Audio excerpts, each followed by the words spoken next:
बिहार में जाति आधारित गणना आज से शुरू होने जा रही है। यह गणना 2 चरणों में होने जा रही है। वहीं राज्य में नीतीश कुमार की सरकार पहले चरण में मकान की गिनती करेगी और उसके बाद उसमें नंबरिंग भी करेगी। इसके बाद अगले चरण की अगर बात करें तो अगले चरण में जाति, पेशा व अन्य तरह की जानकारियां इकट्ठा की जाएगी। इस गणना का पहला चरण 7 जनवरी से शुरू होकर 21 जनवरी तक चलेगा। इसके बाद से अप्रैल के महीने में इस गणना का दूसरा चरण शुरू होगा। वहीं अब इस गणना को लेकर बिहार के उप मुख्यमंत्री तेजस्वी यादव ने भी अपनी प्रतिक्रिया दर्ज कराते हुए भाजपा पर गहरा तंज कसा है। बिहार के डिप्टी सीएम तेजस्वी यादव ने कहा कि जातीय गणना की शुरुआत आज से होने जा रही है। यह बहुत ही ऐतिहासिक काम है। इसका निर्णय बहुत पहले ही सीएम नीतीश के द्वारा केंद्र की मनाही के बाद कर लिया गया था। अब आज से इसकी शुरुआत होने जा रही है। इससे अधिक खुशी की बात मेरे लिए और कुछ नहीं हो सकती है। हमारे पिता लालू यादव भी यही चाहते थे और आज यह जानकर वो बहुत खुश होंगे। तेजस्वी यादव ने कहा कि हमारी पार्टी राजद का लालू यादव के नेतृत्व में शुरू से ही यह मांग थी कि जाति आधारित गणना हो। इसको लेकर हम लोग सड़क पर आंदोलन भी कर चुके हैं। लालू यादव के रहते हुए मनमोहन सिंह की सरकार ने यह करवाया भी था, उसमें सारी चीजें थी। हालांकि बाद में भाजपा के लोगों ने इस डाटा को क्राफ्ट बता दिया। उसके बाद जब मैं नेता विरोधी दल था तभी भी इसको लेकर अपनी मांग सबके सामने रखता रहा, लेकिन भाजपा जेडीयू विरोधी पार्टी है, इसीलिए उसने इसको लेकर मनाही कर दी। बिहार में शुरू हो रही इस जाति आधारित गणना में एक एक चीज की जानकारी इकट्ठा की जा रही है और इसमें न सिर्फ जाति बल्कि उस जाति के लोगों की आर्थिक स्थिति भी गणना की जाएगी। इसमें राज्य सरकार के पास सही डाटा होगा जिससे लोगों की मदद करने में आसानी होगी। इसी हिसाब से बजट का स्वरूप भी बढ़ेगा, उसी हिसाब से योजनाएं भी संचालित की जाएंगी और इससे यह मालूम चलेगा कि हमें सबसे पहले किसकी मदद करनी चाहिए। आज से शुरुआत हो रही है बिहार में, जिसको लेकर आप सड़कों पे भी उतरे थे, बड़ा बवाल भी हुआ था। देखिए, बहुत ही ऐतिहासिक काम की शुरुआत आज होने जा रही है और आप लोग तो जान ही रहे, इसका निर्णय जो है बहुत पहले हो गया था और हम लोगों का आदरणीय लालू जी का ये पहले से ही मांग रहा है, जिसको लेकर के हम लोग सड़क पर भी उतरे थे। और लालू जी के रहते हुए यूपीए की सरकार ने, मनमोहन जी की सरकार ने ये कराया भी था। कास्ट बेस सर्वे जो सेंसस जो है वो कराया गया था, उसमें सारी चीज़ें थी, लेकिन बाद में भाजपा के लोगों ने इसको डेटा को करप्ट बता दिया।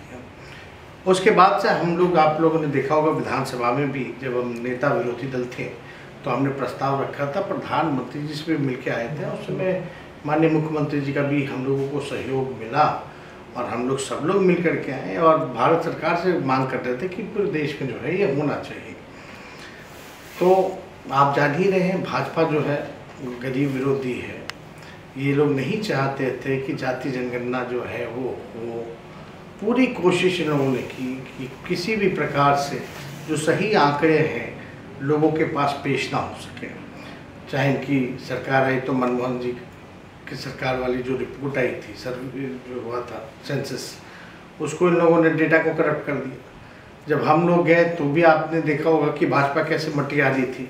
लेकिन अब आज इसकी शुरुआत हो रही है और इसका नाम दिया गया है कास्ट बेस्ड सर्वे और एक एक चीज़ की जानकारी जो है माननीय मुख्यमंत्री जी ने भी बताया ही है, सारी बातें विस्तार रूप से, कि इसको एक एक चीज़ उपजाति से लेकर के हर चीज़ और आर्थिक चीज़ को भी इसमें जो है जोड़ा जा रहा है।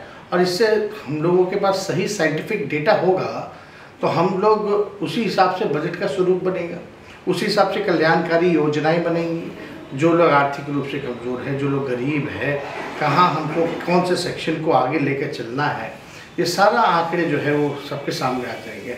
कौन भूमिहीन है, कौन कचरा धोता है, कौन नाला साफ करता है, कौन जो है आप भीख मांगने का काम करता है, कौन एक कमरे में बसर करता है, कौन सा परिवार, ये सारे आंकड़े जो है हम लोगों के समक्ष आ जाएगा। और इसको लेकर के बीजेपी जो है बड़ी घबराई हुई है, डरी हुई है और ये लोग कतई नहीं चाहते थे कि ये कास्ट बेस्ड सर्वे जो हम लोग करा रहे ये हो, एकदम नहीं चाहता था लोग। कि हम तो चाहते कि पूरा देश में हो। नहीं, हम लोग का तो पूरे देश में मांग शुरू से ही रहा है।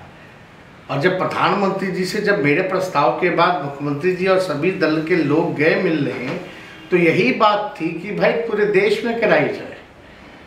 तो उस समय तो आप लोग सब लोग जान रहे हैं कि केंद्र सरकार ने पार्लियामेंट में ही मना कर दिया कि भाई नहीं कराएंगे।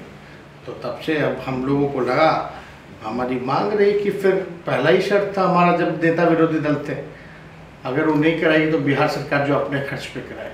तो हमें खुशी है आज हम लोग सरकार में हैं और माननीय नीतीश जी के नेतृत्व में हम लोग सब लोग जब साथ में हैं तो इसकी शुरुआत की जा रही है। वो कहना है, वो कहने पे कोई पाबंदी तो है नहीं, लेकिन माननीय मुख्यमंत्री जी ने स्पष्ट कर रखा है कि उनका क्या उद्देश्य है बिहार घूमने का।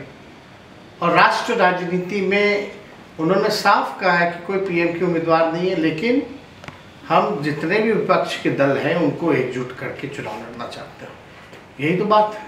अब इस पर किसी को कोई भी टिप्पणी करनी हो तो हमको लगता है कि वो लोग स्वतंत्र है, करते रहें, लेकिन जनता जो है उनके पास जो है साफ संदेश मिल चुका है। के तहत कर रहे हैं। इससे बेवकूफ़ी वाली बात लोगों को फायदा है। इससे बेवकूफ़ी वाली बात है। उन लोगों को कुछ समझ में आता है नहीं, कुछ भी बोलना है, विरोध करना है तो वो करते रहते हैं। साइंटिफिक डाटा क्यों नहीं होना चाहिए किसी के पास? हमारे राज्य के लोगों की क्या स्थिति है, क्या हमें नहीं पता होना चाहिए? कौन गरीब है, कौन भूमिहीन है, कौन कचरा धोता है, कौन ठेला धोता है, कौन नाला साफ करता है, कौन से समाज की दयनीय स्थिति है, कौन पिछड़ा है, कौन गरीब है, ये पता नहीं होना चाहिए। जब पता ही नहीं होगा तो आप कौन सी दिशा में काम कीजिएगा? तो डेटा तो हमेशा से फायदा करता है, लाभकारी होता है। इतना तो कॉमन सेंस भाजपा के लोगों को होना चाहिए। तो ये लोग तो पिछड़ा विरोधी, दलित विरोधी, इन लोगों की गरीब विरोधी मानसिकता है ही शुरू से। दिक्कत ये लोग नहीं चाहते हैं। दिक्कत ये लगता है बीजेपी को कि भाई गरीब लोगों का उत्थान हो जाएगा, मुख्य धारा में जो अंतिम पैदान पर समाज जो है मुख्य धारा में आ जाएगा, उनके लिए कल्याणकारी योजना शुरू हो जाएगी। तो ये सब तो अमीरों की पार्टी है ना। एक अंतिम